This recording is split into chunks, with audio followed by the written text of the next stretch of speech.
For those who don't take TV too seriously, it's your favorite podcast with the best recaps. Your host Max will make you laugh till it hurts. It's Reality Alert.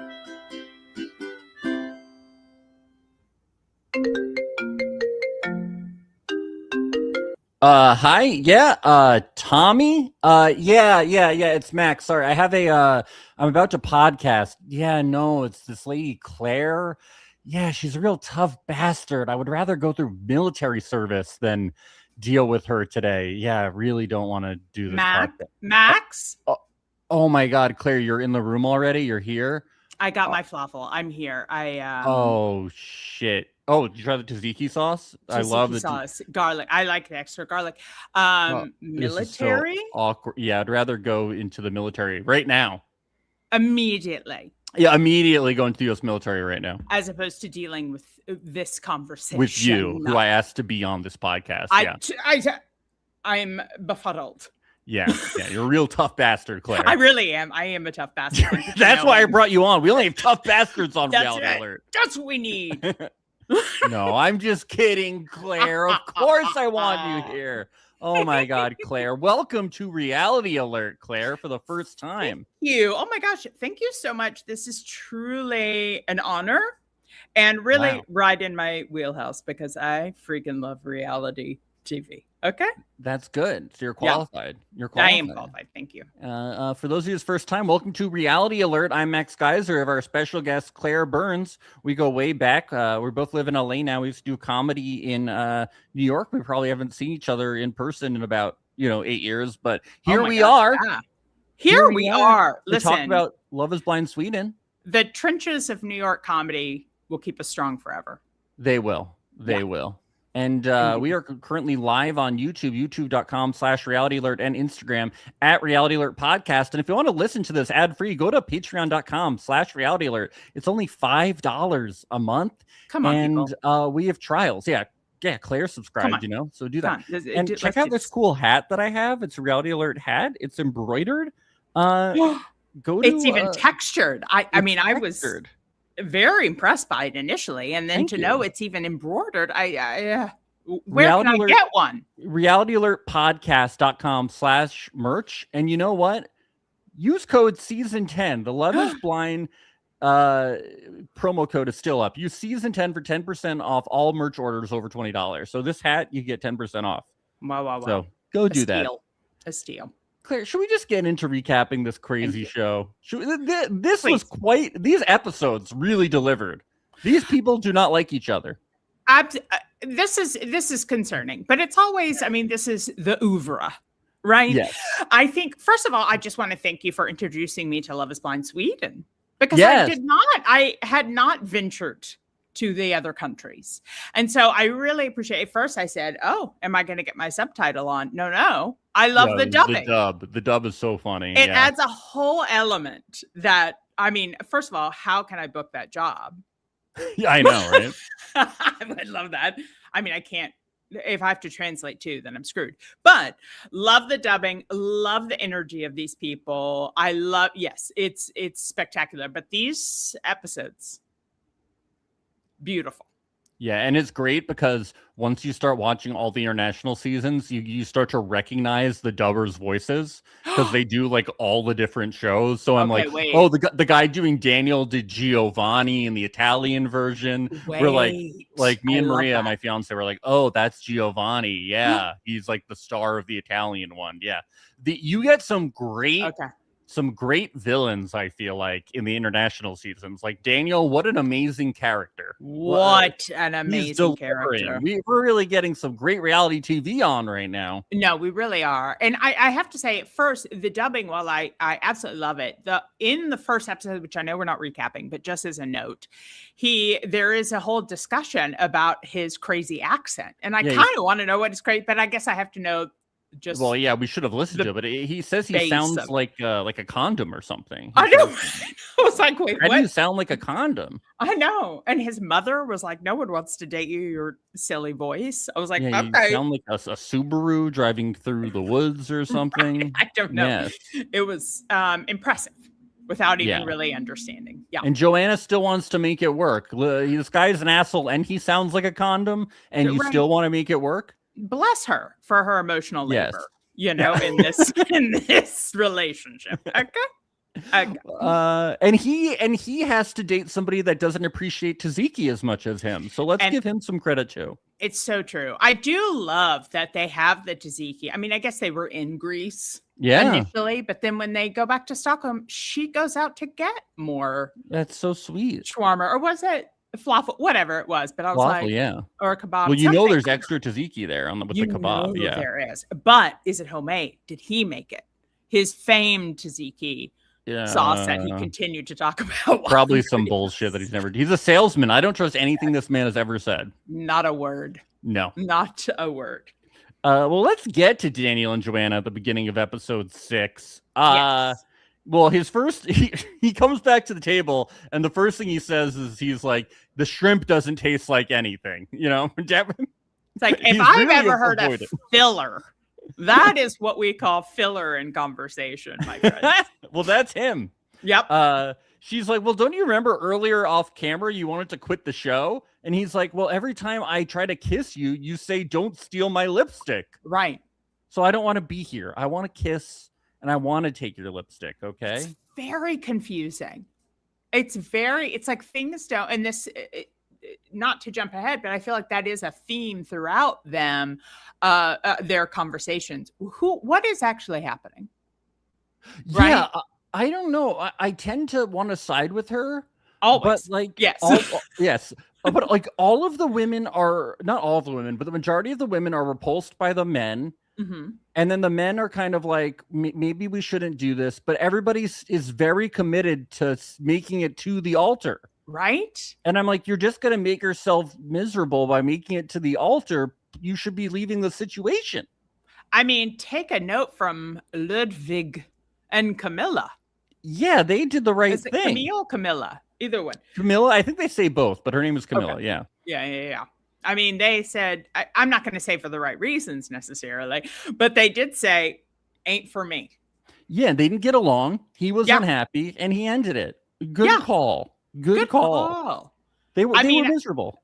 They were miserable. I guess there is that, like, and a few of them continue to say it over and over. Like, this is the experiment. We have to. But it's not a real experiment. It's not real. It's not real. It's a reality show. I mean, I guess you get to. It's just camera time, right? It has to just be camera time. Is. And can I blame them? No. I simply can't. We love camera time. We're getting it right now. Yeah. It's truly my favorite thing. I will say, let me preface this whole thing by telling you, back in the day, I used to have a dating and love podcast, and my co-host and I looked into applying to Love is Blind. Obviously, the American version, but I'm queer. I was more bi, if you will, at the time. So I was like, I don't know if they would even pick me because that is strange. Were you going to lie? Well, I was trying to decide, like, am I going to do this? And then I was like, well, what's the point? Are we doing this for camera time? Yes. Because then part of we went through the whole application. Wow. Like, we didn't submit it, but we went through the questions and everything. And one of the things you have to agree to is that you can be gone for 3 months from your life and you may not be on TV. And that's when my co-host and I were like, nope. No. Like, if we're gonna be gone for 3 months, we better be on TV. But you know what? That's for the wrong reasons to apply. Okay. Yeah. And everybody wants a little camera time, and everybody wants. That's why when people are like, they're here for the wrong reasons, I'm like, none of you are here for entirely the reason of just finding a husband. Because then you would go find a matchmaker or something. That's a matchmaker. That's the apps, which I know everyone does it all, but still. Yeah. But they decide to stay together for some reason. Yeah. So let's get to Lars, Eric, and Rania, another very confusing couple. So it comes out that yesterday she said if they go to Stockholm and after a week she doesn't have closer feelings, she won't continue. And Lars Eric says, if you do that, you're just protect yourself. We won't get to a point where we love each other. And he says that creates a lot of stress, giving us a countdown. which you're correct, Lars Eric. I know. I couldn't believe that I'm agreeing with Lars Eric. I know, right? He does seem to be the more reasonable one in this relationship. He does, until he starts throwing some judgmental statements. Well, outside of as I said, in the relationship, outside of his Christian beliefs, yes. Correct. Now, you can tell when he starts getting hurt a little bit, because he'll make those little jabs of like, well, I'm excited. We have the engagement party so you can see people. Like, yeah. Like these snipe. But that is a very valid, like the timeline that she puts on it. That's too much. We're already on a timeline. Yeah, they literally have 4 weeks to get married. Like, what are you talking about? You're going to crunch it down even more? Mm-mm. No way, Jose. That's not what's happening here. Okay. Yeah, no. I support his like, hold up. This is a lot. Yeah. She says, I'm aware that when I shut down, it's hard for me to open back up. But when we're down here, you said you wanted more attention from me. And he's like, I wasn't sure if I was allowed to approach you. And Rania says, I can't always say, Lars Eric, we can hug, we can kiss. And then they get into like a bit of a tiff. Like, it's like, I just think she's creating kind of like a weird dynamic where he doesn't know if he can approach her, because she says things like, we're going to have a fucking countdown. You know, He's like, I don't know how to approach. I don't know how to approach you. What am I supposed to be doing? Yeah, I know. I do side with him on this. Like, I absolutely do. And I think that I think it was in that conversation in episode 6 where, and again, a lot is editing, sure, but she was like, can I finish? Can I finish? And then within a breath, she says, listen, you sit there and listen to me, and it seems like you're not listening. And I want to be like, girl, we got to pick a lane. We got to pick a lane. I was like, is this intentional? Are you the gaslighter in the show? Or are you just trying to fuck with him? I was like, you're telling him to not speak, but then the way he doesn't speak isn't right. She's just showing him what Christianity does to people. You know? Exactly. That's exactly what it is. This is how it feels. This is how it feels. Judgment on you. Yeah. Let's get to Ibrahim and Aniela. They go for a drive, and the first thing I notice is that she is like a total backseat driver. Yeah. Which is kind of how she tries to approach this relationship. She kind of backdrives him. And she does. He silently takes it, but I don't think he's actually accepting it. Here is the issue with this relationship. They don't like each other. They don't like each other, but I fully identify with both of them. I think, they're both very strong, and they're both very independent. Yes. So the question is like, can that mix? No. Like, and I don't think either one of them wants someone who's an easy pushover, right? Like they're attracted to the strength, but then that's also what might get them in the end. Yeah, I like when he says he felt more seen and heard in the pods. Yeah. And he goes, do you know who I am? Who I am. I wrote that down. And I'd be like, too. No, we've met for like 10 days. I don't know who the fuck you are. Literally day 3. Like, we don't know. No, but Claire, when you speak to somebody in the pods for 10 days, that's like knowing somebody for 10 years. It really is. It's a fast track. It's what we do. You just had a phone call for 10 days, okay? It's not that big of a deal, okay? Right. Here's the thing. He also said she was too outspoken. Yeah, I love when men say that to women. That's always a good thing. Tricky one. I don't love it. And she's too shrill, okay? Too shrill. Jesus Christ. I didn't say that, but basically. No, but that's the undertone. Yeah. That is... But I think there's very much, and I think it was in the like recap episode that it was like 5 or 9. Oh, I didn't watch those. What were those like? I watched one of them. It was entertaining. It was essentially saying this same thing. It's just people making comments. But there was one that I was like, that's exactly the problem, because he is a surgeon. Oh, I forgot about that. He's a surgeon who he's is a sociopath. Top dog. Yeah. Wherever he goes. So he's a sociopath. Yeah, the surgeons, like, I was talking this recently with somebody, like, you want them to be sociopaths, though. Like, Yeah. it's like, all right, most doctors, I feel like, are kind of assholes because they're like, I wear, sorry, hot take. They wear Yeah. they wear the white coat, so they're like, Angelic.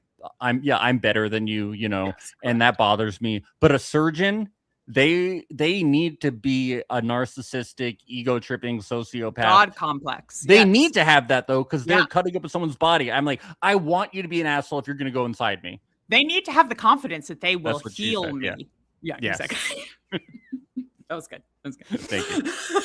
But I think that that's playing in with that strength and Yeah. ego, and you're too outspoken. Like, people don't speak up to him. No, yeah, doctors don't like that. I don't see this No. working. But Yeah.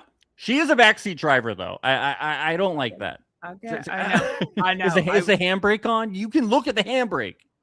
There's a moment of like, okay, I pray. Sometimes I like to give them the benefit of the doubt. If I, in general, like them, and then we see a scene of them being completely annoying, I'm like, okay, benefit of the doubt. Maybe she's being more silly and like backseat driver because cameras are on, but also that is a behavior that a lot of us have. So maybe not. Let's get to Daniel and Johanna. Johanna starts talking about how he appears to not be interested in her. This could have been any scene, but in this scene, he picks up his magic die and tries to do his magic trick. And she is the only person that this doesn't work on. She has no interest in his magic trick.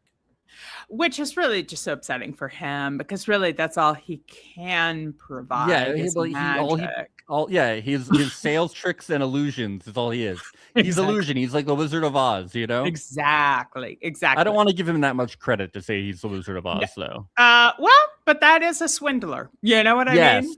But the magic was, but he's like a lot more theatrical and charming. Like Jeff Goldblum played the Wizard of Oz. Yes, Jeff Goldblum. Are you not charmed by charming? Jeff Goldblum? No, he's charming. I'm saying he charming, is charming, but also I look with a side eye because I'm like, are you okay? Yeah, Jeff. Yeah. But Daniel, he doesn't have any of the charm. We just look at him with a side eye. No. And I can't remember the exact statement that she was making before this, but it essentially was the same dialogue as they've had, which is like, just like, show that you have any interest in me. And he's like, pick a color, any color. And it's like, what the fuck, dude? Do you know what they did before this? They were getting in this argument about rear view mirrors and windshields for like a very long time. They were like, no, there's 3 rear view mirrors if you count the center rear view mirror. And then he's like, but the windshield wiper is bigger. The windshield wiper and the windshields. And what if you have a rear view mirror and then you have a rear view, you have a windshield wiper in the back?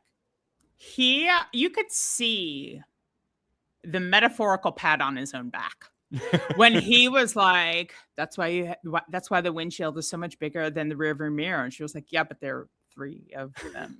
Like it was so, he was trying to make a sound bite. It was the Toastmaster at work, like trying to really have a succinct drop the mic moment, and it really just didn't work. He had to get onto his magic dot, which I feel like anytime we see him do that, it's always the color red. So it's always like, red, but everybody is impressed every time. I don't know. Yeah, it doesn't matter. He got it from a magic store. Yeah, 1,000%. Or Amazon. Yeah. Ibrahim and Aniela make up. No need to go into that. Let's get to the couples mixer. This is now, I love the mixer, but let me go back real quick to eBay and Annie. I call her Annie. What's her name? Okay. Aniela. That I feel bad in one way as someone who takes a tremendous amount of pride in my own home. He like has built that home. We'll get there. We're not there yet. We'll get there. Okay, we'll get there because that's when we are introduced to his home, and we're introduced to like really his care and his love for the home. When we leave Greece, we will return there and we'll do the whole thing. The plane, the kitchen, the whole thing. Don't worry. I love it. Okay, don't you worry. And now it will give the listeners something to look forward to. Oh, we'll go to Stockholm, everybody. Don't worry. We'll get syndrome. We'll get the Stockholm syndrome. No, that's syndrome. so true. I think I was putting him in the backseat driver. I think I was putting him in the trip to his home. Yes. No, but we're not there yet. We're not there yet. This was on Greece. We're in the couples mixer in Greece. So the women and men separate and talk. Lars Erik talks about how hot and cold Rania is. He didn't say how hot she is. I don't think they've done anything. He brings up the 7-day countdown thing, and everyone's like, that's pretty fucked up, right? That's weird. It's weird. Yeah. Yeah. Daniel brings up how Joanna wants better communication, but it's hard for him because he's never talked about feelings so much in his life. Yeah. Or maybe he's never talked about things before. He's never talked about anything real before. And learning that he came from the military really illuminated things for me. It really did. Because that is between the military and that, he clearly was the funny guy in the bear. He was the funny guy at the banquets. He was the funny guy, whatever. So this is his entire personality. And the fact that he, just as a quick flashback, when he was talking about people who have had major accidents and whatever have an advantage over him because he doesn't have anything deep to talk about. Boy, you were in the military. Yeah, I think you saw some shit. The Swedish military, what do they do? I can't speak to that, actually. I really can't. Yeah, I don't know what they do. I don't know. I don't know the history of the Swedish military. That's true. I am ascribing the U.S. military stories to that. So that may be different. Maybe they might have. I'm saying I'm ignorant. I'm just saying I don't know. We don't know. Yeah. But anyhow, I would think. Okay. Yes. He doesn't know how to talk about feelings. It's too much. He's never talked so much about it. So they tell him to ask for Johanna's love language, which is actually good advice. Wonderful advice. Yes. And do we jump just a smidge ahead when he says, when they're talking and he's like, oh yeah, I'll find out what your love language is. And she's like, you can ask me. And everyone is like, wait, you still haven't asked? The concept of actually asking, it was quite shocking. Yeah, we have communication problems. I'm like, he is a communication problem. He doesn't know how to communicate. He just knows how to spell things. Yeah, it's like he needs to relearn how to speak. Yeah, apparently. Crazy. Do you know what your love language is? That's a great question. Thank you so much for asking, Max. Yeah. I do feel, because I think the way we give and we want to receive are different. And oftentimes they are opposite. Okay. Because I show my love in acts of service. Okay. But I want to receive with quality time. Interesting. I don't need acts of service. That's what I do. Yes. You know what I mean? What about you? I think I'm just a quality time. I don't know all of the it's quality time. It's quality time. Gifts. It's gifts. Yeah. Acts of service. Gifts is such a funny one. I'm like, I know. Gifts? I have to give you gifts? To prove to me that you love me. Yes. Buy me things. Gifts. Thank you. Then there's physical touch. Hell yeah. And then I think there's a fifth one. Obviously, more it gifts. means nothing to me. More gifts. More gifts in a physical way. Quality times, physical touch, the reasonable ones, not acts of service, Claire. You're demanding things. Oh, I'm demanding. No. You're not demanding. You're being demanded of. I'm demanding you accept my acts of service. Oh my God. Let me do it. I'll take care of it. No, I got it. It's fine. Oh, you're a people pleaser. I get it. I understand. Thank you. And that's the long and the short of it. Yeah. I understand. Aaron talks about how they went on the boat trip. He learned that Angelica is influenced by people around her and it makes him nervous. And Angelica just talks about how Aaron is so wonderful and deep and she can really be herself. This comes up later. Angelica is really influenced by other people. She's stressed out about what other people think. Yeah, not just her best friend's approval is so important to her. It's her family. This best friend is in love with her. I know. And also, the best friend really likes Aaron, and it's still not enough, too. She's like, but you should hate him. Please hate him so I can get out of this. Please hate Aaron. And she's like, I love him, but you know, I'm thinking of all these things. I'm complaining. I think there's I identify as the younger Claire.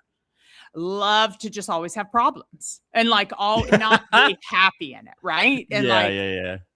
To have an emotional addiction. I'm not saying anyone is anything, but I identify that, like, can I just say this is good and I'm happy? That's scary, right? Like it's like, oh, there's got to be problems. There's got to be. And then obviously the communication with the best friend who has clearly had issues with previous boyfriends. She has said. Yes. That it's like a nervousness. So it's like you don't want to set yourself up for having a disagreement with your bestie by saying like, this is great. I think what we learned in that scene, though, which was like the most important thing in that later scene with the best friend, is that Aaron isn't her type. And when she said that, I was like, oh. So what it really is that you don't like him because he's not your type. You're just not attracted to him. Right. Oh. Right. If you're attracted to him, none of this would be a problem. None of this would be a problem. He's not doing, I mean, he is a little rough around the edges. But also so nice, so adorable. And as many people in this society, he's tall.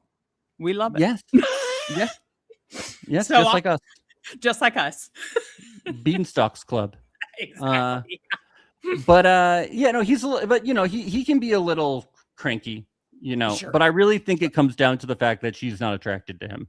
Yeah, she is very nervous because, Which I didn't realize until she said that, because she never said it before. Usually we get the confessional afterwards where they go like, but he's not my type. And I'm like, we waited till episode 7 or 8 to reveal that she's not attracted to him. And it was just like kind of slid under the table. Like it wasn't even much of a talking point. It was just like, well.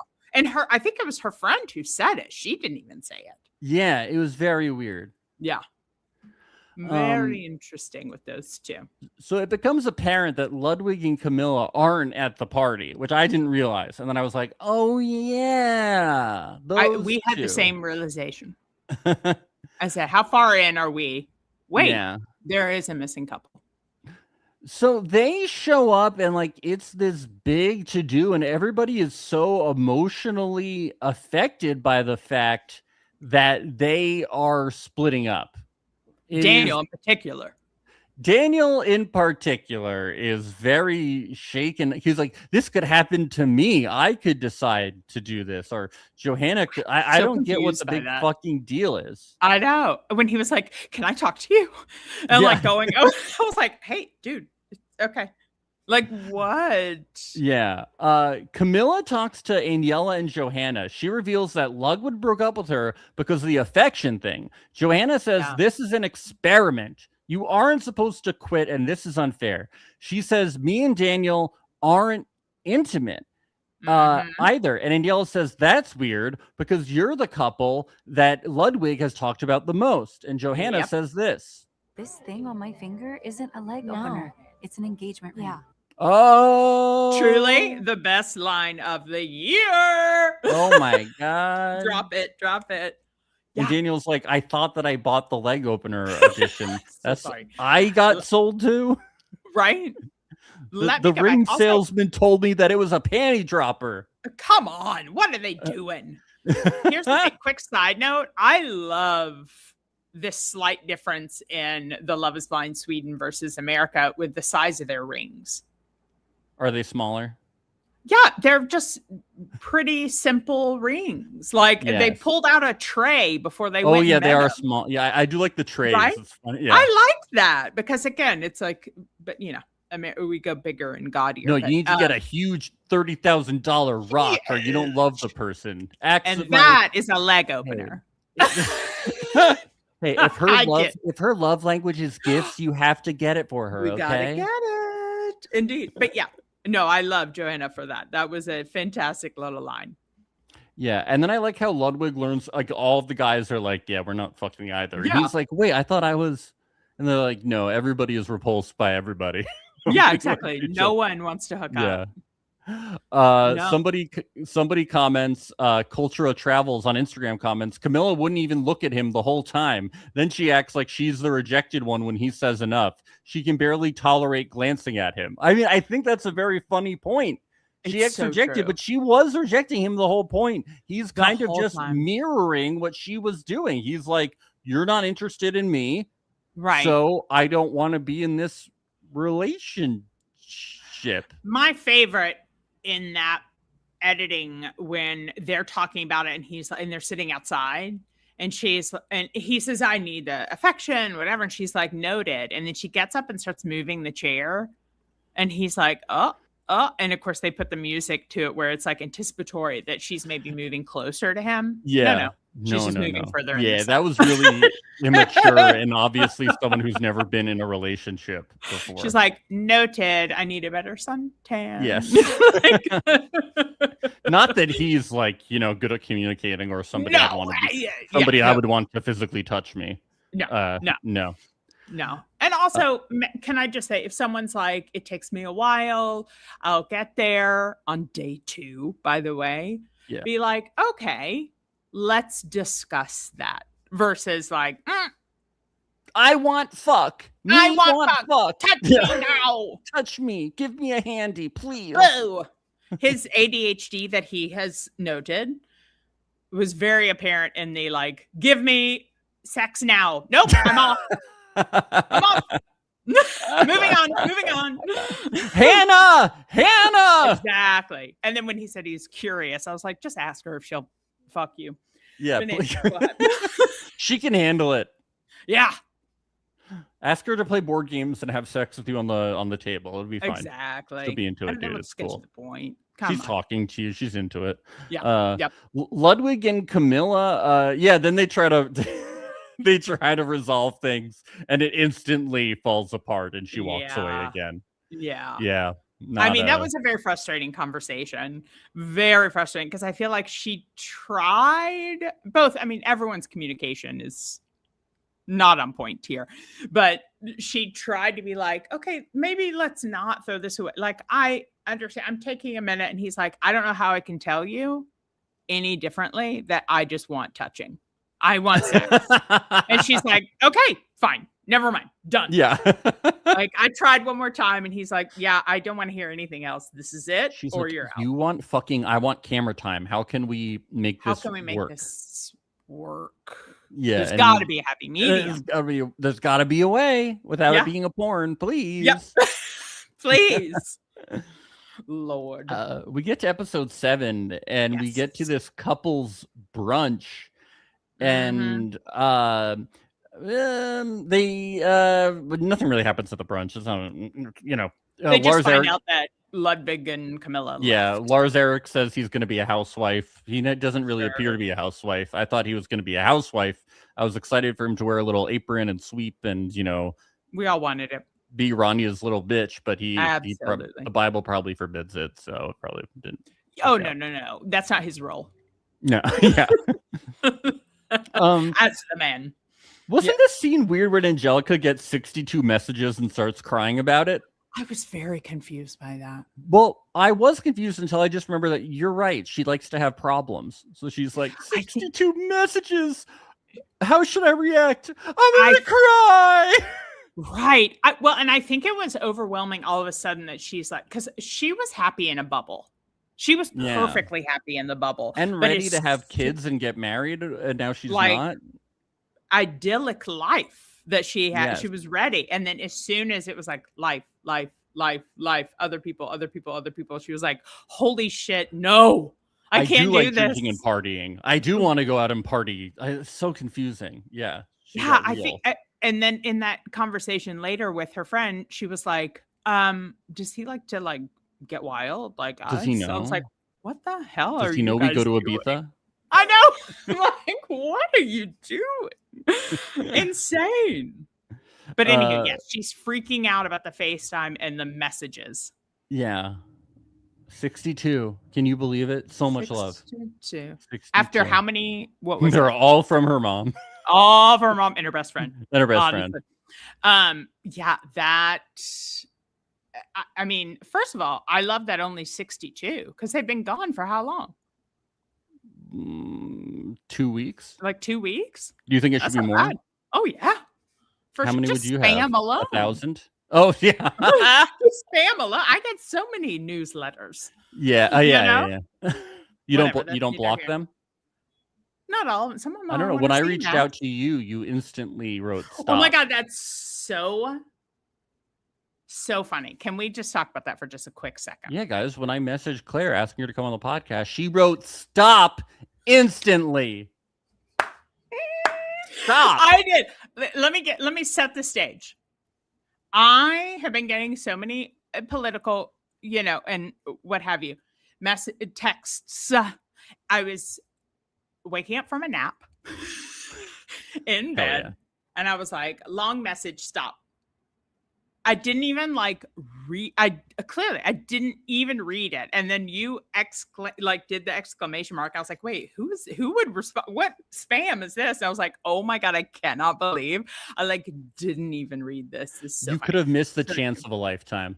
I honestly could have not. You could have not been here right now. Can you believe the opportunity I almost missed?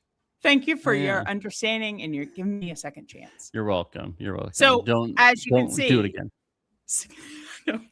As you can see, 62 messages is just a Tuesday for me. Yeah, she's pathetic. I mean? She's pathetic. Yeah. I agree. Loser. Ugh, loser.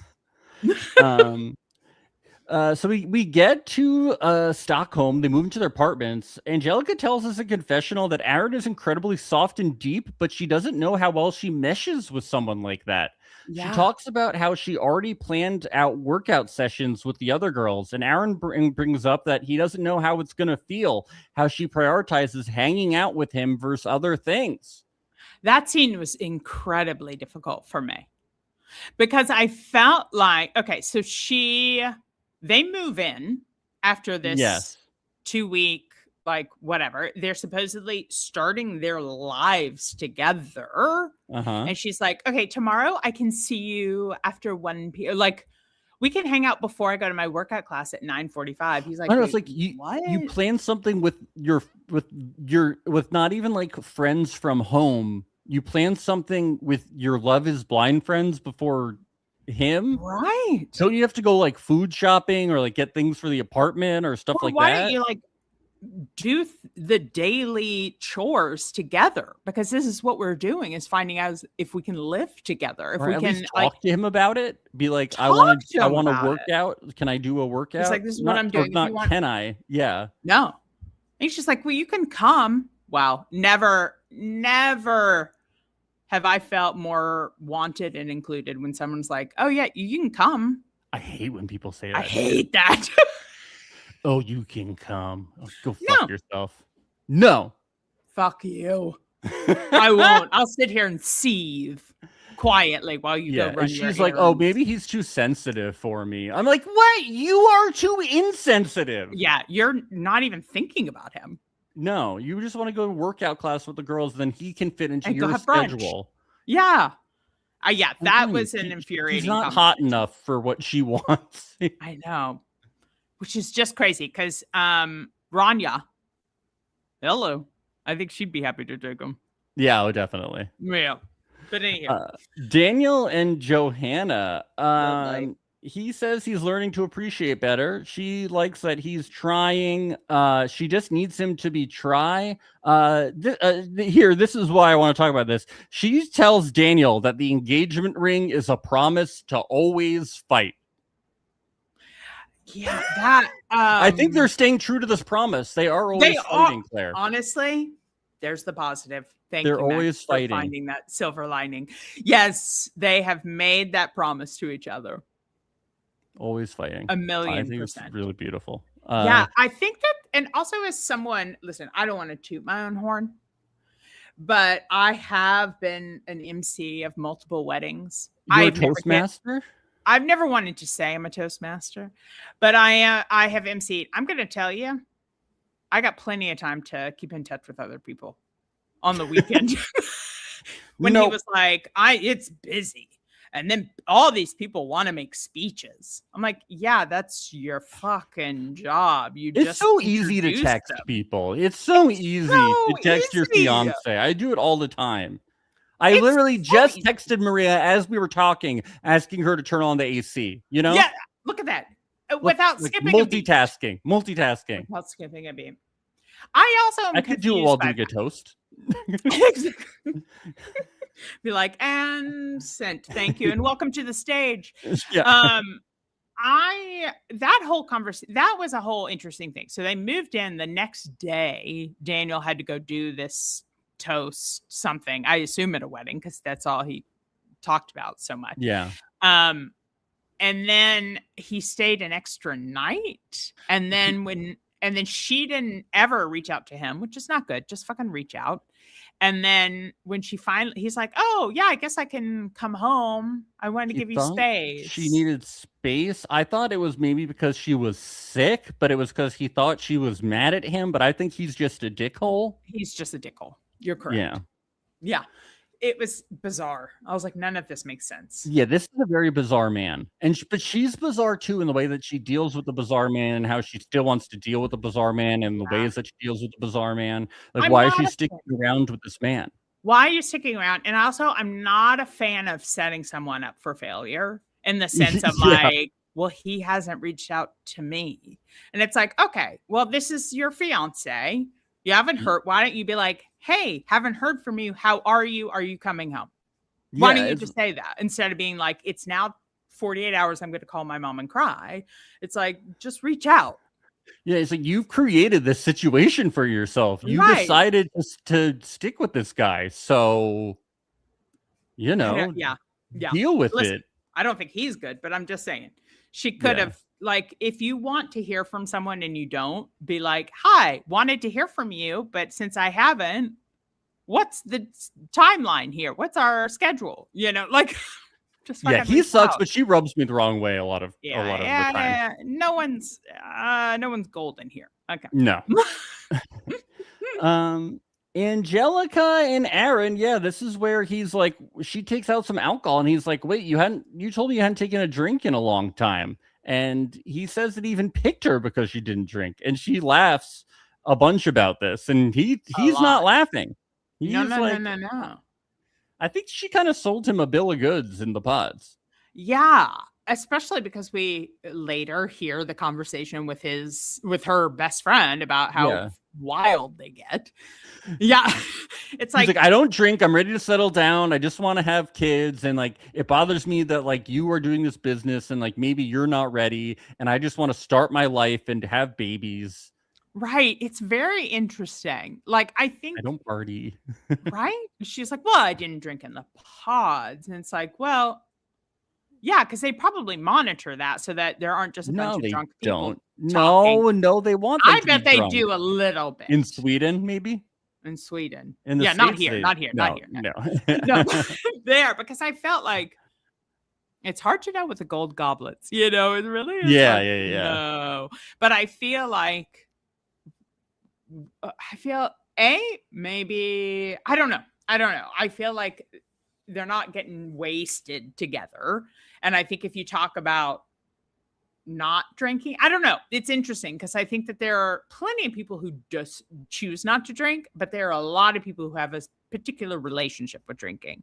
And so that's something to be clear about before you choose to be together. Yeah. And doesn't I don't recommend these two get married. No. I'm going to say my professional opinion. I recommend they don't get married. How about you? What's your professional opinion? I second that. Okay, my professional opinion is let's cool the jets on that one. Yeah. Let's get Lars, Eric, and Ron. You're getting along. We'll get back to them. Yes. Let's get to this chip thing. Angelica and Aaron, they're still eating dinner. She asks him for exactly one chip to test if he can stand up for himself. And he gets real pissed off about this. And I agree. Don't test people in relationship. She's very immature. Oh, extremely. How old is she? Like 15? Like what's happening here? I think the frontal lobe isn't fully formed. So I think it's 24? 23, maybe. 24? Yeah. Sadly, I think she's older than that. But Yeah. But still, if your main focus is being able to, like, will he, kind of and this is me diagnosing society in general, if your number one concern about your partner is if they can hang and get wild with your friends, then maybe you're not in a position to have like an adult relationship where you're dealing with bills and life and feelings. I have some bad news. She's 30 years old. Wait. According to the internet, she's 30. Okay. Well, some of us choose to take a minute, Yeah. She's having a good time. She's having a fun life. Good time. Can't blame her for that. Ibrahim and Aniela, they're happy to be in their first apartment together. Did they know that it might be their last apartment together? I think so. I think she really emphasized the first because I think she was looking at the glass half full. Okay. Yeah. Not half empty. And then he already told a colleague at work that he might be leaving his job. I was a little confused by all I'm like, why would you do that already? It's like day one, dude. Don't get it. And he like you're a surgeon, and I forgot until right now when you told me what his job was. I'm like, he's a surgeon, and he told a colleague he might be leaving. Yeah. But I also the way that he said it, it almost sounded like he didn't technically say, like, it sounded like he was like, I may have to, but I don't know if I don't think he was like, I'm leaving, but he was like, I may have to leave. He didn't give his notice. That's still a bad thing to say. You don't want to tell people. Let's not say that. Yeah. Let's not do that. I guess he had to check in on like schedule. Yeah. But also as a surgeon, I have no doubt he can get a job in Stockholm. Yeah, but still. Let's not go around saying you might have to leave your job. I don't recommend it. Until it is time to do it. Yeah. Don't say it. Aaron and Angelica. So yeah, this is where we meet Julia. And is this guy Julia's partner, Samir? I'm not sure. We meet Julia and Samir, I think. In confessional, I love his sunglasses, but go ahead. Oh, I did too. I feel like we kind of went through this already. I feel like we did. Yeah. Is there anything else? The best friend, the meeting, the drinking, the partying. But at least he's hot at the gym. You should see him at the gym. She wants to fuck him when he's at the gym. Yeah. Yes. So she likes a meathead. Yes, but only at the gym. She's only attracted to him at the gym. Exactly. So I would prescribe that she likes a guy who always looks like he's working out. Yeah. So they should move above of Planet Fitness or something. Perfect. Yeah. The Swedish Planet Fitness, whatever that is. IKEA gym, whatever. There it is. Yes, IKEA gym. Meatballs. Lars, Eric, and Rania. She says, I've been thinking about you a lot. I think you're amazing. You are beautiful, and I wanted to say it to you. She talks about how her dad disappeared when she was younger. She thinks that's why she has issues with Lars, Eric. Yeah. And he says this was new to him too. So yeah, she diagnosed herself with daddy issues. That's pretty brave. And also, like, during backtracking to the cocktail hour, I forgot who it was. Maybe it was Angelica who was like, well, everything that she's been through. And Lars Eric was like, what? Like, she had not shared that until that was the love bombing, right? But maybe that was this too. Yeah. It could have been this too. Who knows? Who knows what she opened up to everybody else but Lars Eric about? Yeah. Very interesting. I will say that Ludwig and Camilla crumbled so that Rania and Lars Eric could have a tiny chance before the Christian explosion. They were like, we can't end up like them. We have to give this a shot. She was like, oh, wait, she's not giving any affection? Yeah, I'm essentially sharing how repulsed I am by him. Maybe I should rethink this. He's not giving her any camera time. I can't end up like this. Camera time? No CT? What am I doing? I gotta show up. Yeah. Well, let's go to the scene that you've been waiting for with Ibrahim and Aniela. They go to visit Ibrahim's apartment, and I just want to say, Taco the dog is there, everybody. Taco the dog. Let's give it up for Taco the dog. Thank you for that. Wow. Yeah. That was good. I really like the panting and bark. That was my dog. That was Snoopy. That was Snoopy back here. Get out, Snoopy. Yeah, Snoopy. I love a dog. I do. You got to meet my dog. Got to meet my puppy. I must. I absolutely must. Yeah. But no, I get concerned about what a broken home will feel like. But I do like that Taco is her dog and not his dog. Why? Because I don't think he'll be as disrupted. Taco wouldn't be safe in that home that's being created? Well, I think if predicting that we continue on this plan of moving forward with the two of them. If Taco was both their dogs. Correct. Oh, would that be fucked up if people were like, we're going to be together forever, and they adopted a dog while they were living together on Love is Blind?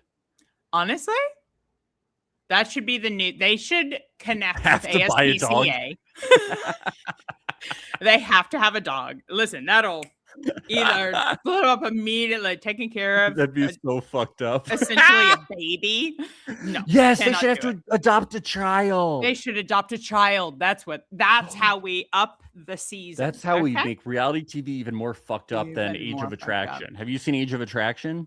You know I have. Yes, we're covering that. Isn't that so fucked up? Those people are so freaks. fucked up. My favorite, listen, as someone who has felt as though I look younger than my actual age. You do. Thank you so much. Me as well, yes. I am 48 and I watching. You don't look a day over 15. Thank you, darling. But no, watching some of these, I can't remember her name, but when she was like, "Oh my gosh, he's gonna be shocked," it's like, well, not really. I know they're all, and then when they get the compliment, they go, "Oh, thank you!" Like they did something. I know. Did something. It's very funny to me. I'm like, okay, well, and they act like skin routines do that much. Exactly. I mean, it's not just genetics; it's genetics. And also, when people right, it's genetics. It's genetics. Listen, well, my skincare routine is hydrate, moisturize, and don't have kids. So yeah, that's it. That's what I'm saying. But it's not a 12. Do you have like a 15-step skin routine that's insane? No. Don't have kids. People think that I'm like 10 years younger sometimes, and they're like, "Oh, do you have a skincare routine?" And I'm like, literally, I moisturize sometimes. I sleep and I don't go in the sun. That's it. I don't go in the sun. And genetics. That's it. Let's also give a nod, you know. But it's not something that I go, oh, I have to do all these things, the serums and the whatever. Yeah. Listen, I could, and maybe I'd look even younger, but I also think there's something when people have work done. Yeah. There's a weird vortex age where it's like you could be 50, but also you're 20. Like there is kind of a weird when people have filler and whatever. Well, do whatever you want to do. Moving on, we got to get the baby show. We got to get Love is Blind when you adopt a baby. Let's get work on the pitch deck immediately. A baby and a dog. You get a baby and a dog. Done. Well, so what did you think about this? So he gets to the apartment and he has to clean it up. Usually they don't let them clean it up. I think that he shouldn't have been allowed to clean it up. They should have to face the mess they made. They should have to face it. And I understood, like, from a storytelling standpoint, like, oh, it's going to make it seem worse than it is to her. You know, like it stresses her out more. Also, it didn't seem, maybe they just didn't put it in the edit, but like it didn't seem that crazy. It just looked a little messy. Yeah, it wasn't like insane. Yeah, it wasn't insane. Well, I could see why you would want to clean it up before somebody came over for the But also, can I just say, my thought is, why don't you clean it before you left for 3 weeks?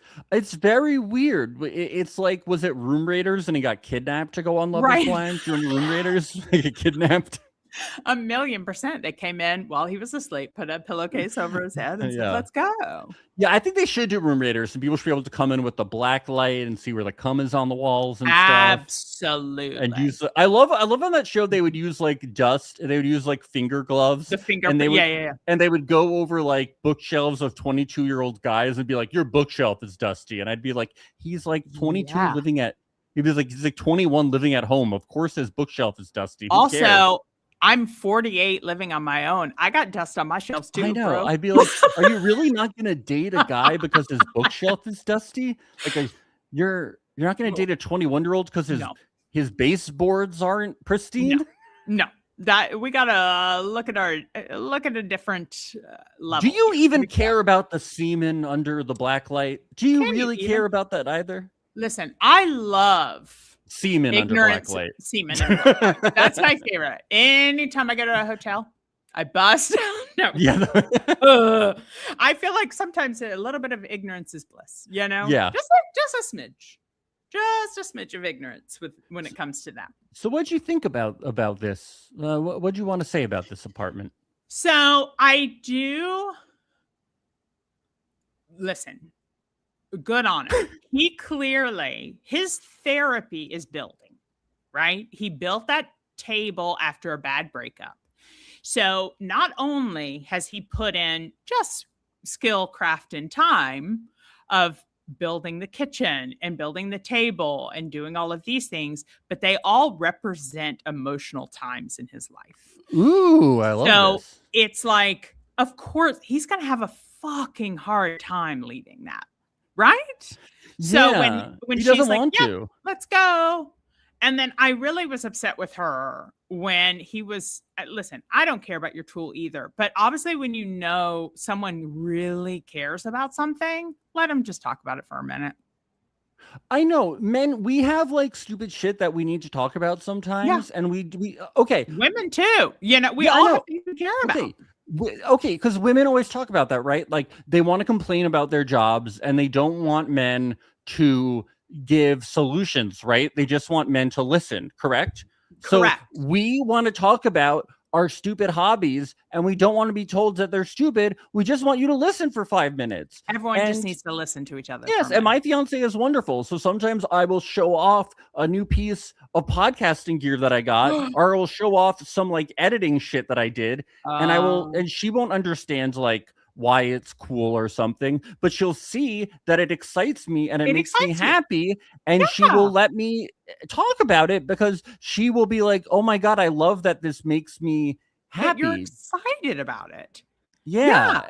And it always makes me happy that she supports me in what I do. And so, it really upset me that she was like, show me your part. And it's like, it meant so much to him too. He's like, this is my first tool. Interrupt it now, and I didn't feel like there was an edit in that. I feel like we saw not. From the beginning of what he was saying about that tool to when she was like, okay, stop talking and show me the apartment. It's like, no, and then of course now he's gonna resent her because, and he's like, well, I just wanted to finish saying whatever. That upset me. I was like, let's chill out for a second. Also, the apartment's not massive. You can look around in 2 seconds. Okay.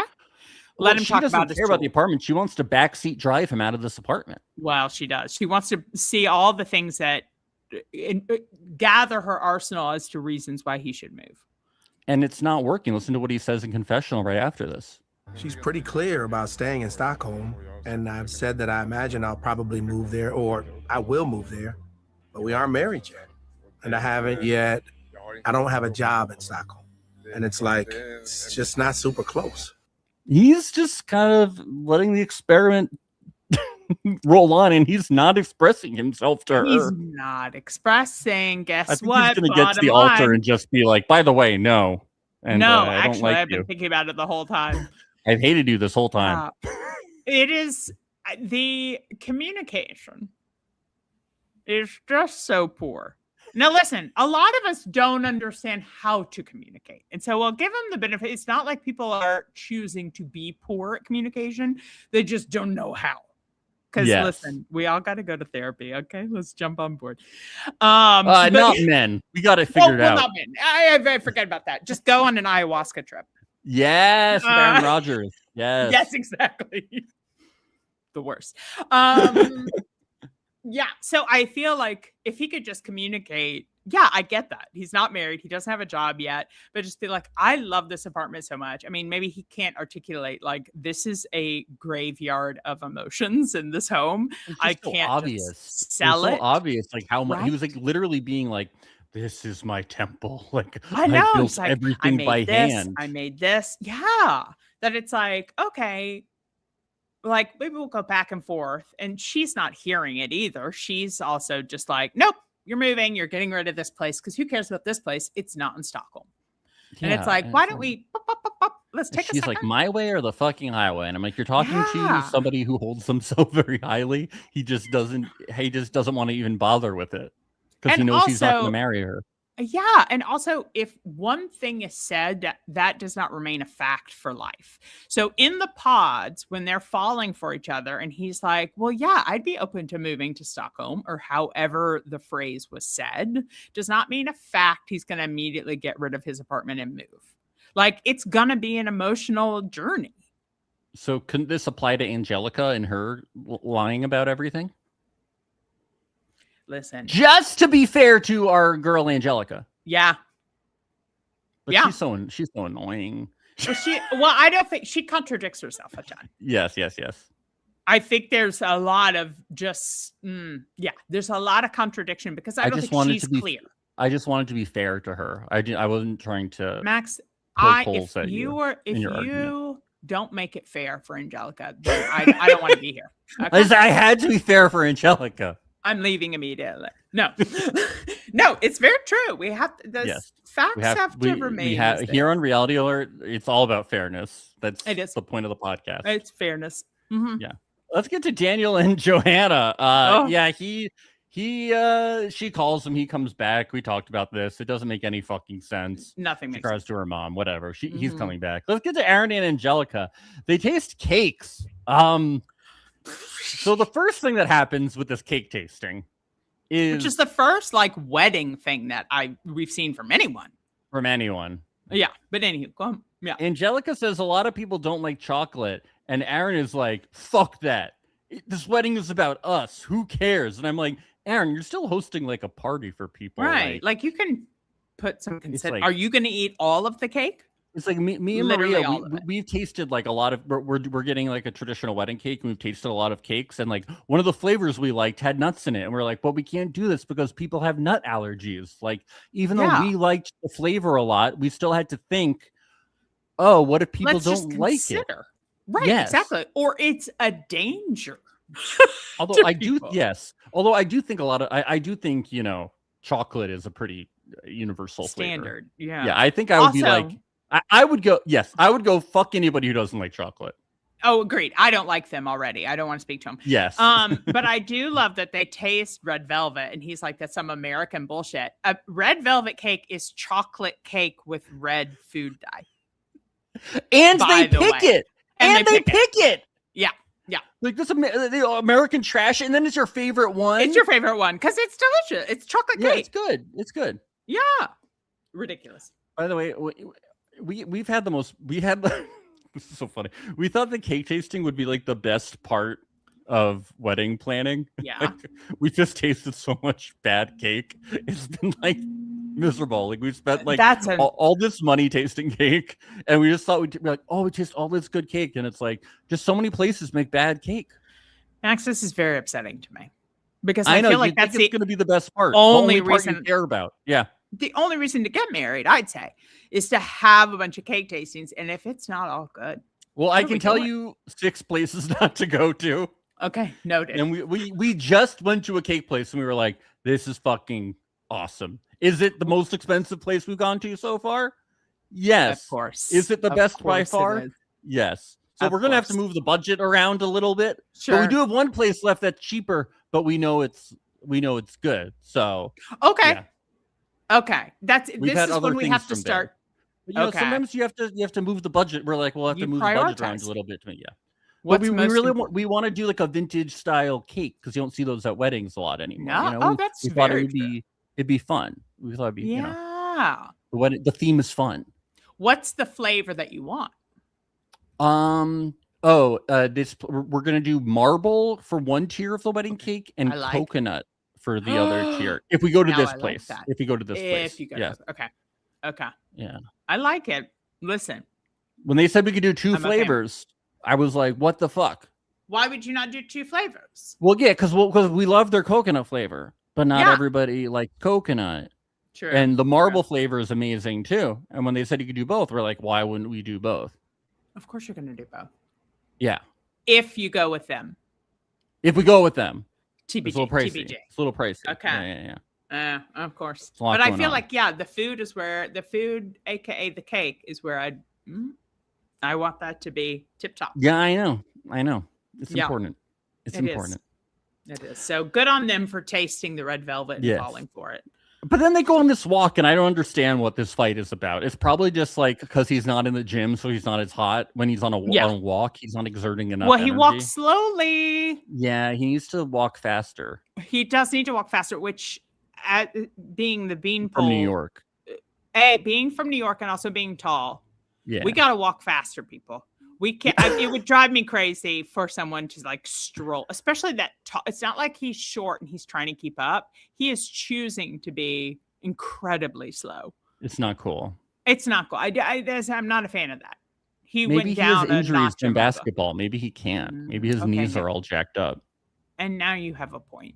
Maybe he's broken. He's broken on the inside and out. And maybe he has a super short mother and he goes on walks with her, but he can only walk so fast with her. He's being kind. And now this is just his chosen way of walking. Back off, Angelica, okay? Yeah, she is annoyed. She's just flat out annoyed. She's everything annoying. He does. Yeah. Very much so. Go have a drink, Angelica, with Julia. Go have a wild night. Girl, go have a wild night. The fact that whole argument that they had on this walk made no sense whatsoever. No. She was just annoyed. She just wanted to be mad at him. She wanted to be mad at him. He was like, why? What? And she's like, shut up. Like, she doesn't say shut up, but at every other word. Yeah. And then walked off. Well, Daniel returns. Oh, great. And I love that this is when it was revealed that he was away being a Toastmaster. Because I didn't know where he was. And I was like, oh, of course. Of course he was. He was very busy. I didn't know that Toastmaster was a thing. I didn't know that like weddings had Toastmasters. And now you say you've been a wedding MC. So they asked you to like MC the wedding? My friends be like, can you just make sure the reception like. So as opposed to. So you're not the officiant. You're the Toastmaster. Correct. Like just helped with the reception. So instead of like having this DJ you just hired that you don't know, be like, and next up is you're that person. Brides, blah. But yeah, of course I add delicious commentary. Yeah. But but just like helping keep it like running and like, just keeping it a warm environment in the reception versus like, and then I would like check in with the people who are giving speeches. Like, does this work? Like, does this time? Do you need anything? Like water and stuff like that. Yeah. Like producing the reception. Do you get paid? No. What's the, no, but these are my friends. Why do you want responsibility for I'm going to tell you something about me. I like a job. Okay. I get overwhelmed in a party situation. Oh, okay. Good so if it's like if I have to just make small talk with a lot of people I don't really know, I'd rather be running around running a show. Okay. You know what I mean?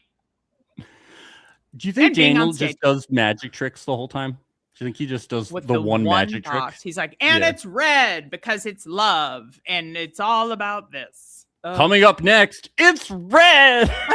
It's red. Let me guess. Red. And I was going to let this next guy give a speech, but do you guys want to see if it's red again? Let me tell you, I make some tzatziki sauce.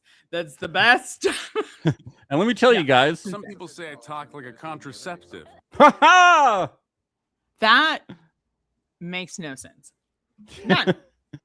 But good on him for being, and also this way he gets to party and be like, telling who he's flirting with and whatever. I don't know if he's hooking up, but he's definitely. Do you think he has Riz though? Do we think Daniel has Riz? Here's the problem with weddings. Alcohol, boredom. Yes. And there is a like, sure, I'll never see this person again. I could get laid tonight. I feel like I never see people hooking up at weddings, though. I feel like it's often just the weddings I go to. I never see a lot of single people.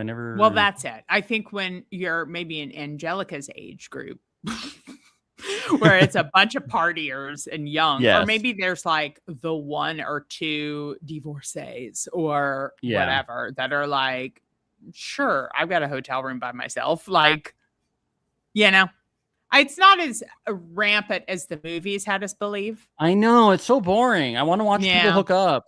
I want to see some wedding crashers. It's a lot more fun that way. I want to meet some wedding crashers. I would hang out with them. I'd be like, I know you guys are crashing the wedding. That's cool. Is that who I am here in LA? Maybe I need to become a wedding crasher. You should. I think you could pull it off. I think that could be fun. Listen, I can give a toast. We know that. Yeah, that would be very impressive. I'm a master of toasts, if you will. Yes. So this is interesting when Daniel and Johanna reunite. He says that he didn't come back when he was supposed to because it was so melancholy the day that he left. And she's I was sick, motherfucker. Literally ill. Yeah. Literally ill. And he's like, well, we were just sitting there staring. How do you still stay with him? Like, if you ever get a serious illness, he will leave you. Oh, he'll be annoyed. Stay by your side. He will be annoyed. If you have to get your tonsils removed, he will leave you. He will get you an Uber to the hospital. Maybe. At best. At best. At best. And then when you even get home, he won't be there. Be like, well, I wanted to give you space. I had to master a toast. I had to master a toast. I had to have attention. Which, listen, I can't knock it because that is me. Yeah. Yeah. I'm really curious because it's like so many conflicting emotions with so many of these people. But with Joanna, I feel like I like her, but then I'm also very confused and suspicious. And so it's like, what are you suspicious of? Her intentions of staying with this man? Her intentions, because she should have been, well, first of all, he was a second choice. Remember? She got rejected. I can't remember now. I know he was rejected by Ellen. She was rejected by someone too. Yeah. She was rejected because she was going to leave. And then someone was like, remember this Daniel guy you talked to? I remember now. Yeah. It was early on. Yeah. So there's a little bit of the camera time-itis. Certainly. You know? And then also, in the next episode coming up, when we talk about the recording, which we'll get to in a second. Yes. Curious. Yes. Let's continue on. We get Lars, Eric, and Rania. This is when his sister and her friends come over. They are asked if they ever second guessed anything, and Rania brings up that Lars Eric said his family wants him to have a Christian girlfriend, and he says, I would never have chosen someone that doesn't fit into my family. His sister says, I never would pick someone that doesn't align with my faith, but I'm not the one getting married. But both guests say they support them. Just to go a little further, Rania talks to her friends, and Rania, when asked, says she doesn't know if she's in love with him yet. So we'll stop there before we get to the Lars, Eric, and his sister part. Yeah. Listen, there's a lot going on with this couple. And I listen, from my own personal experiences, I get a little twitch when people start hiding behind the veil of Christianity and claiming no judgment, but then they make statements like, are you someone that likes to sleep around and use your body like a trash can? Yeah, you're not or a slut. Are you a Christian? You're not a slut, you're a whore. I'm okay with whores, just not sluts, even though Jesus was, but that's fine. Yeah. And then when they have that conversation, I think this is after the sister and friends come over. With Lars Eric and his sister, when talked to us, or when Lars Eric and Rania talked. When Rania talking, and she's like, Rania and Lars Eric, and she's like, I don't know. And it's like Pentecostal versus Swedish church, and he's like, yeah, well, I don't believe all of the stuff. And then it's kind of like, well, she's thinking and maybe I'm projecting, but it's like, yeah, but are you supporting a church that doesn't allow gay marriage? Or, he said he has a gay friend, and he said that it depends on the church, but I still didn't get fully what his beliefs were. He didn't fully stand on business. Right. He did not stand on business. Stand on it. Tell me what you think. Yeah. Yeah. This is questionable. Lars Eric does talk to his sister, and he says that he always feels he's in the hot seat, and not just by her, but also her friends. He says he's tired of these "you made me a better version of myself" conversations. He brings up that Rania has said, if you'd been as hesitant as me, I would have stayed. I do agree with him that there's all these like, and this comes up in Love is Blind all the time. It's always like, you make me a better me, like you do this for me, like blah blah blah. And I'm like, well, is this relationship just like a growing process, or are we gonna get married? Like, what the fuck is this? Because I don't want this to just be like a good thing for you. There's a fine line, right? Yeah. Between like wanting to like someone supporting you in a loving way that helps you grow. Yeah. Right. And then there's also like, great, I'm just going to use this. But I don't know how aware the person is. Right. I don't know how aware Rania would be in like, okay, I did get to work through some shit and now I'm moving on. It's like she's working through and then she thinks maybe there's a possibility they'll still be together. But isn't that what every relationship is before the one you fall for? Yeah, I don't know how aware she is. I could just see that it's like it could be annoying because I think that's probably how she presents it a lot of the time. Because Absolutely. she's not into him. Well, and that's the bottom line. Let's be honest.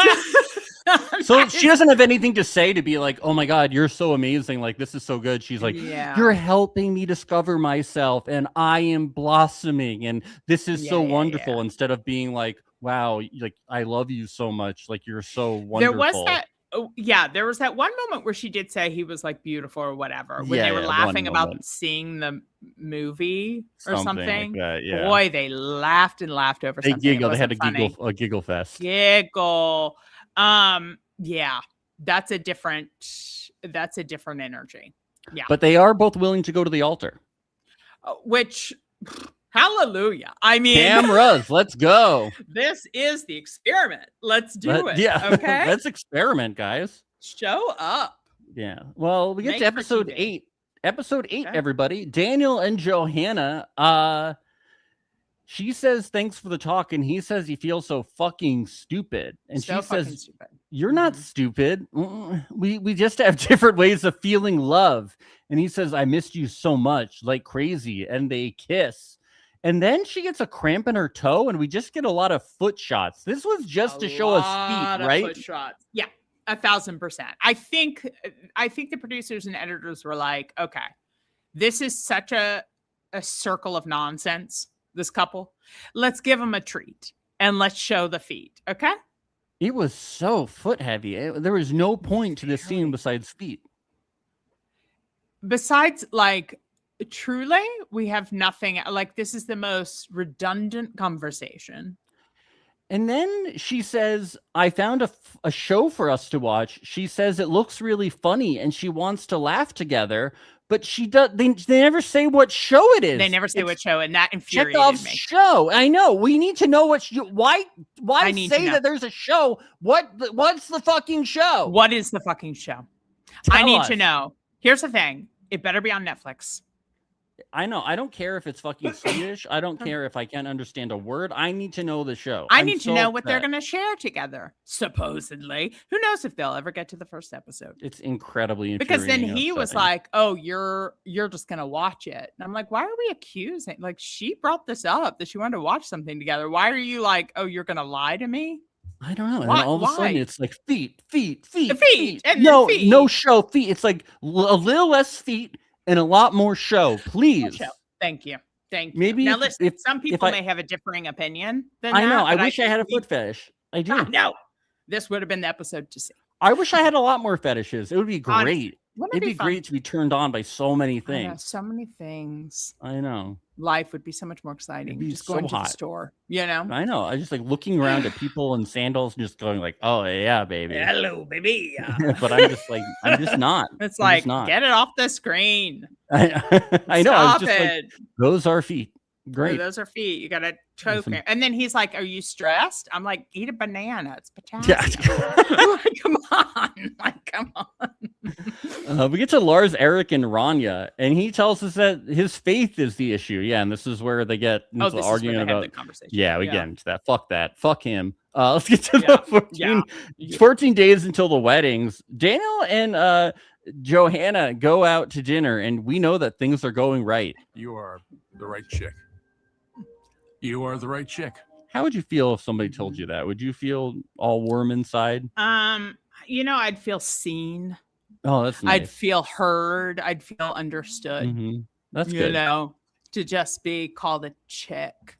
And also to be like, when describing how affectionate he is, just talking about how much he loves my body.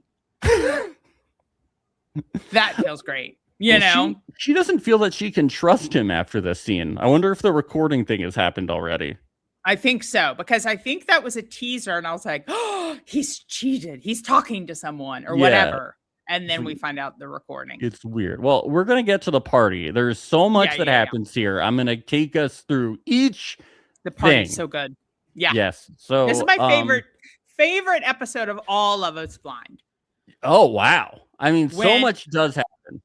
Like, just meaning the episode where the other pod people show up. Yes, it is. That's always the best episode. It is. Oh, yes. It is so good.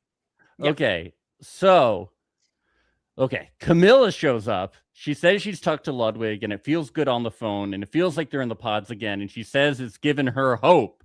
Girl, he wants the physical, not the phonical. Yeah. So get over it. That's the new word. Listen, maybe if she's okay with it, let him have sex with whoever he wants, and they can grow a different relationship.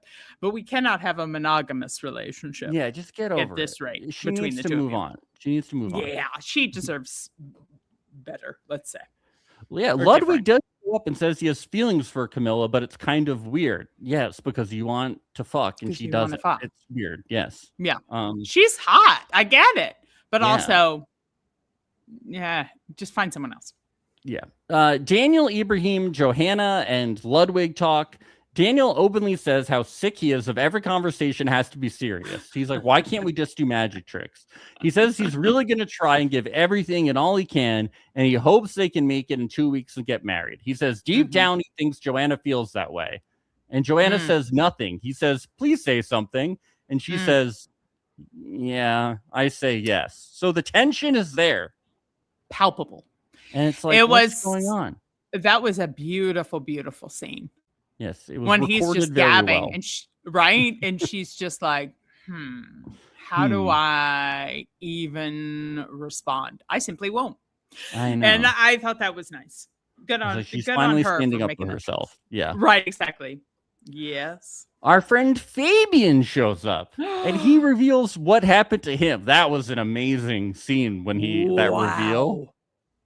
Wow. Fabian, I feel so bad for this fella. Well, he's a sweetheart, but because she won't just be straight up with him and say, look, we got to the reveal and I realized that I wasn't attracted to you. So I can't be with you. She just needed to be honest with him. Just be like, because she's telling him that she's a long way from dating anyone. And the other guys are like, Aaron and Ibrahim are like, that doesn't make any sense. She was looking to get married. Something's amiss. Right. Here.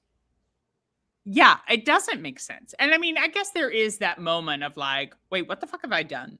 You know, like, what did I do? But like, the whole idea that you're far from dating anyone, or maybe just be like, I need to take a step back for just a second to like realign what I want, you know? But like, she just wasn't into him.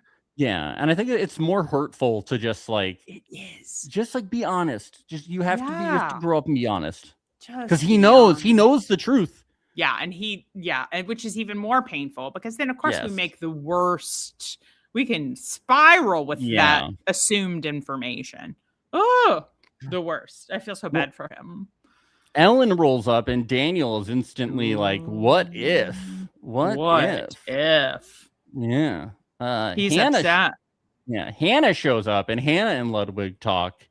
And they hit it off. And he says he's curious about you, and she says the same. So we'll have to see what happens. I'm excited for the reunion to see what happens between. Oh my gosh, I simply can't wait. Yes. I mean, I hope for everyone's sake. Listen, I hope everyone's getting what they want. You know, I hope we get a throuple. We're happy. Oh my gosh, wouldn't that be fun? Yeah. Wouldn't that be fun? My favorite thing about Ellen, because I feel like Ellen, I liked her in the pods and I liked her when she was talking to Daniel at this engagement party, but I hate how she treated Fabian. Yeah, this whole talk with Fabian is like it's so like, be honest. But then she's did so like patronizing to so him patronizing. too. She's like, yeah, so like I'm just not into you, okay? So we're gonna get through this, okay? So I'm not gonna date you, and you're not gonna date me, okay, little Faby? Do you get that, Faby baby? She made, and I wrote the quote because I was like, this is painful. If I was in love with someone, they rejected me, and then I was trying to have a bit of closure conversation, and they said to me, we did the best we could with what we had. I'd be There's no we. Bitch. You fucked me over, bitch. I know. I'm like, no, you didn't. We didn't do the best we could with what we had. How dare you? That's the worst. But then Daniel, in talking to Ellen, is like, okay, what happened? Like, essentially, he wants her to say why she didn't pick him. So then he could be like, oh, okay, I'm not like that. Let's get married. Fuck this other person.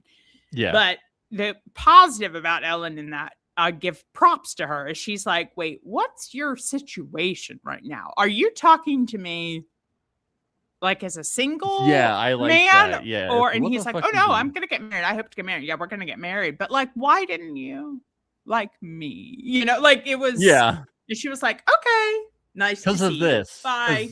This is how you act. Right. Because you're a scammer. This. Yeah. You can't be trusted. But cheers. So Johanna and Rania talk. And she brings up this recording thing and says that she says she feels belittled by Daniel and that she has to nag him and that he talks incessantly, and the way he talks at her, she could compare him to a rapist. So she said to him that he talks at her so much that she could compare him to a rapist. So then he revealed he was recording and said, gotcha. And apparently he also said that he knew that he gaslit her. And apparently this morning he said, I know that I gaslit you and I don't want you to bring this up today. This was so bad. I was like, what the fuck? It doesn't make any sense. I can't believe he did that. What? Hey, let's not call him a rapist. Yeah, okay. That was bad. Joanna, don't do that. If somebody did that, I would record them too. It's a lot. I wouldn't record them. I wouldn't record them, but I would be like, I would be like, I wish the cameras were. I wouldn't record them, but I would be like, I wish that the cameras are here so that somebody could catch. Like, did I just hear that somebody was calling me something that terrible that I'm not. Do you know what I mean? Like, I wish this was on tape. Exactly. And I think that I think the reason why they are so confusing is they have a totally different life and communication out behind the cameras. Yes. You know what I mean? Like, because the person that we are presented with, Joanna, I couldn't imagine her saying such a thing. Yeah. But I think that they are volatile in their dialogue, in their discussion. So like she's saying argument. He's like, we're not yelling at each other. It's like, well, no, you can have an argument and not have raised voices. And yeah, the fact that you secretly record someone, suspicious, because I'd never trust again. I understand. I don't doubt that she was like, I should record this so you can hear yourself back for sure. But that doesn't mean she's going to. No. And then Rania and Angelica and Aaron and Daniel talk, and Rania calls out Daniel for recording Johanna and admits it's toxic, but says that Johanna said she was recording first, so then they could work it out later, but then she didn't record, and Daniel says he deleted his recording. They say that Johanna is upset that she can't open up to you and feel safe, and Daniel says he feels she is always looking for his faults, and he is crying in front of her because he keeps failing and he wants it to work. And they're like, we haven't heard any of this. None of this. I still feel like he is the biggest asshole, though. I think he's a huge asshole and disgusting and horrible. But I think that they are living in two different realities. Worlds. Yeah, I do. Totally I was like, different. wait a minute. Like, wait a minute. Some things have been omitted. There's been a lot of omission. I think that they both omitted major things from the story. Major things, whether they actually remember it or their own memory is like, nope, didn't happen. You know what I mean? The one thing that I will add about this whole drama at the engagement party, which is very much a like, okay, I heard this. Now let's go confront him. Okay, wait, what are you saying? Let's go talk to her. And then let's get everyone together. Angelica, proof that she loves fucking drama. There is no one else besides Rania and these. She keeps like running to where they're sitting and joins in, even though she doesn't even know what's going on. Rania? I'm like, oh, Angelica. Oh, Angelica. Yeah, she was so fucking worthless. She didn't even say anything. But she just wanted to be there. She just wanted to be there. And did you see the smile on her face? She loves She was like, people drama. are more miserable than me. Yes. Yeah, she loves drama. She's just like us, one of us. Yes. Yes, I'd be lurking. Oh, I would. I couldn't talk to anyone else. I'd have to know everything that was going on. But I was like, the amount that she's like inserting herself in. No, it's crazy. The most dramatic thing that's whenever I kept seeing that she was there, I'd be like, why the fuck are you Why there? is she here?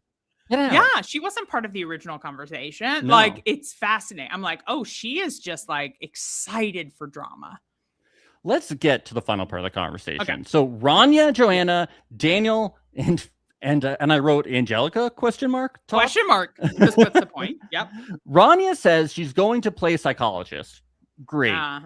Great. I love to do that too. One of us. Right. Joanna says, she said, I should record this so you can hear what you sound like right now. So she did say that. Then it comes up that Daniel never showed her that he deleted it. So we don't know if he actually deleted it.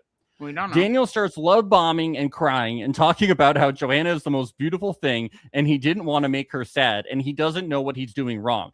Rania says, you two are really sad right now and it's because you care about each other a lot.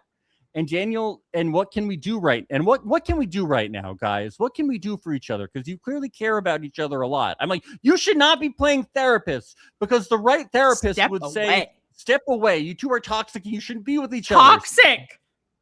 It then turned into Angelica and Rania essentially blaming Joanna. He said take a chill pill, and they didn't say that's fucked up. They were like, you're right. She should take a chill pill. She should. We want to buy Daniel's chill pills. He's a great salesman. Where can we get Daniel's chill pills? The fact that I didn't throw my phone I did at the TV at this moment broke it all because I was like, girls, do not turn on Joanna's like, I'm sorry, he just told me to take, he calls me a hot chick and like tells me to take a chill pill. There's zero respect that he has for women in general. You are the right chick. He told her to eat a chill pill. They buy it. They say, Angelica says, I can tell that you really want this, Daniel. Joanna, you seem like the one with walls up. Please don't bring things from old relationships. Angelica. Projecting. Are you looking in the mirror? I'm like, this guy is not that good. Maybe he is a stellar salesman because they bought it hook, line, and sinker. Absolutely. 100%. He is selling ice to Eskimos or whatever the hell that statement is. Insane. Yeah.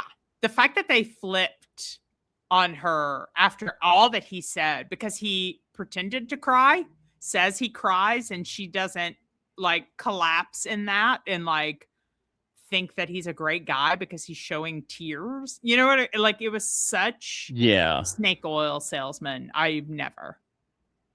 No. Well, and then we get the Fluffle, the phone call. Yeah, so we get to this, and he's on the phone, and when he's coming back from picking up food, when she comes back from picking up food, he says some great things here. Joanna's a tough bastard. And when it comes to feelings and shit. Yeah, it's tough, it is. And the thing is, the combination of the toughness And the thoughts, it's horrible, disgusting, you know? I'd rather do military service again. Thoughts and feelings and communication and having to be a decent human being. It's just I want to vomit. Truly, this man makes my blood boil. Literal boiling. Flames, smoke coming from my ears. Is it that he like sounds like a condom, or is it that like he sounds like a used condom? Do you know what I mean? Like he is a used condom. You know what I mean? I think there's a combination. I think he is a used condom. He is a used condom. Yeah. Yeah. And I think he's so repulsive that no one would ever want to have children with him. Yes, definitely. Yeah. So he does sound like a contraceptive. Yeah. Listen, disgusting. Yeah. But I will say that reveal when she came in, when he was on the phone out in the balcony and she came in and was like, what? And like sat down, started eating. And then he's showing his friend like FaceTime the apartment and turns and reveals that she's sitting there. Like his stomach dropped. I know. He's like, hi. It. Oh, hi.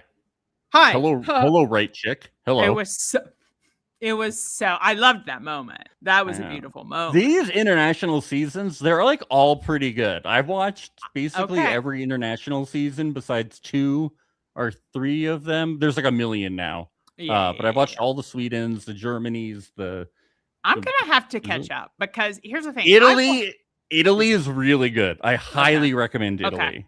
Okay. Done. I'm such a Bravo whore. I've watched every single one of those 900 times that it's like, Vanderpump is the standard, I think, for reality TV. No, for sure. I've been going back to I can't get on board with the new. No, I had to stop. I couldn't do it. Yeah. I don't care. But this is good to know that I have a whole new world of reality show that I can jump into, which I'm very excited about. It's real.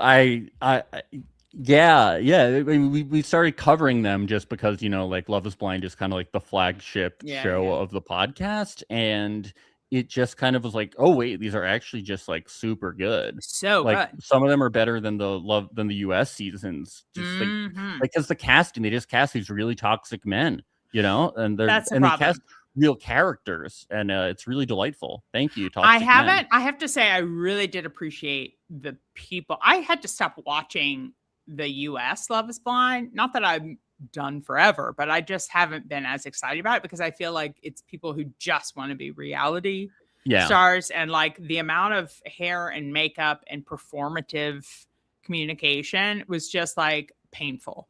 So I really appreciate with Sweden. Listen, I still love it, but I just was like, I'll watch Vanderpump. Yes.